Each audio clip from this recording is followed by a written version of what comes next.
जय हिंद। Welcome to इंसास ICS academy private limited. English grammar vocational voice accent and slang. आपको बताते हैं कि इंग्लिश ग्रामर में बहुत सारे ऐसे वर्ड होते हैं जिनकी सही यूज ना होने पर उनका अर्थ भी बदल जाता है और साथ ही साथ एग्जाम में अच्छे अंक भी प्राप्त नहीं हो पाते हैं। तो आज का जो वर्ड है ये विशुद्ध रूप से सच के ऊपर आधारित है और मेनी के ऊपर आधारित है।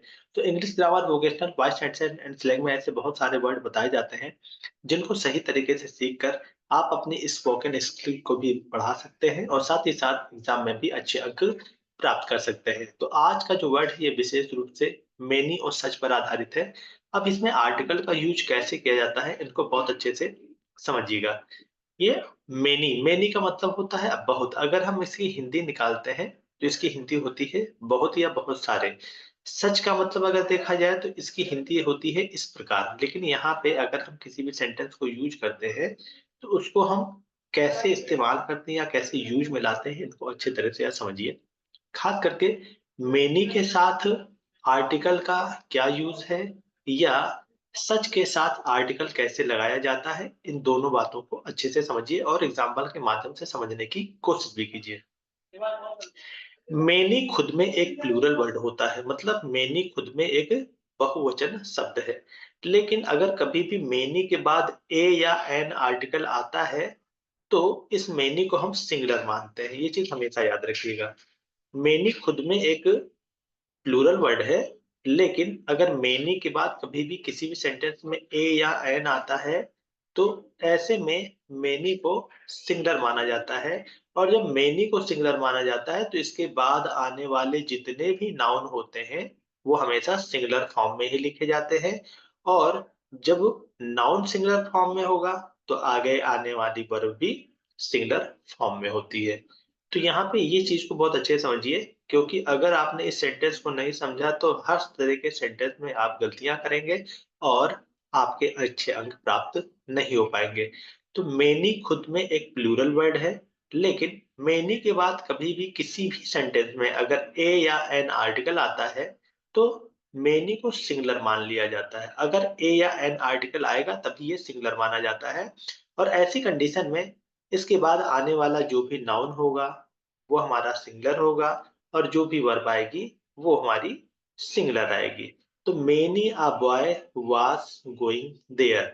अब अगर हम मेनी के बाद यहाँ पे ए ना लगाते तो इस सेंटेंस को कैसे लिखा जाता? तो यहाँ पे लिखा दे दिया जाता, मेनी को हम कर देते मेनी और बॉय को कर देते बॉयज। अब ये मेनी बॉयज हो जाता तो यहाँ पे हमारा वाज की जगह पे क्या हो जाता? वर्ब हो जाता। Many boys were going there.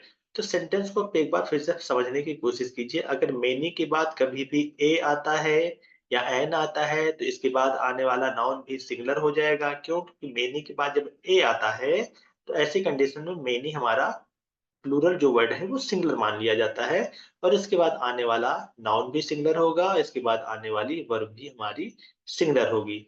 लेकिन अगर इसको हम दूसरी तरह से लिखना चाहेंगे तो प्लूरल फॉर्म में लिखा जाएगा, जैसे many boys were going there. तो यहाँ पे प्लूरल फॉर्म वाली हो गई और यहाँ पे सिंगुलर फॉर्म वाली हो गई। तो मेनी के साथ कभी भी ए आता है तो इसके बाद हमेशा सारी चीजें सिंगुलर मानी जाती हैं। ये चीज हमेशा अच्छे से समझिए। अगर ए नहीं आएगा तो ये प्लूरल फॉर्म में ही लिखा जाएगा।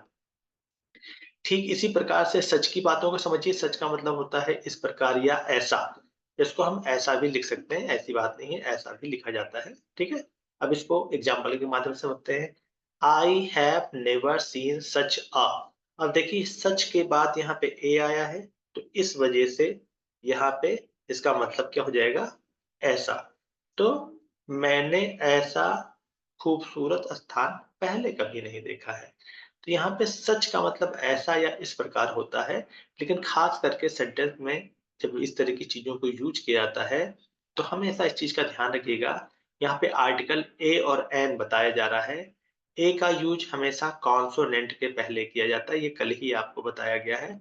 कॉन्सोनेंट कॉन्सोनेंट का मतलब क्या होता है? व्यंजन के पहले हमेशा यूज किया जाता है, जो भी हमारे ए ई आई ओ यू को छोड़कर बाकी जो हमारे 21 हैं उनमें सब में यह एन का यूज कहाँ किया जाता है? एन का यूज हमेशा वॉवेल के पहले किया जाता है और वॉवेल जो होता है वो हमारा स्वर माना जाता है, ठीक है?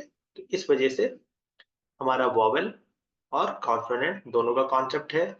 मेनी के बाद ए भी आ सकता है, मेनी के बाद एन भी आ सकता है, इसमें कोई बड़ी बात नहीं। आपको सिंगुलर और प्लूरल का ध्यान रखते हुए कि मेनी के बाद ए आया है तो वो सिंगुलर माना जाएगा, नहीं आया है तो प्लूरल माना जाएगा। प्लूरल माना जाएगा तो उसके साथ प्लूरल वर्ब ही आएगी, प्लूरल नाउन ही आएगा। अगर ए आया है तो उसके साथ हमेशा सिंगुलर वर्ब आएगी और सिंगुलर नाउन आता है। तो आई have never seen such a beautiful place, मैंने ऐसा या मैंने इस प्रकार का सुंदर स्थान पहले कभी नहीं देखा है।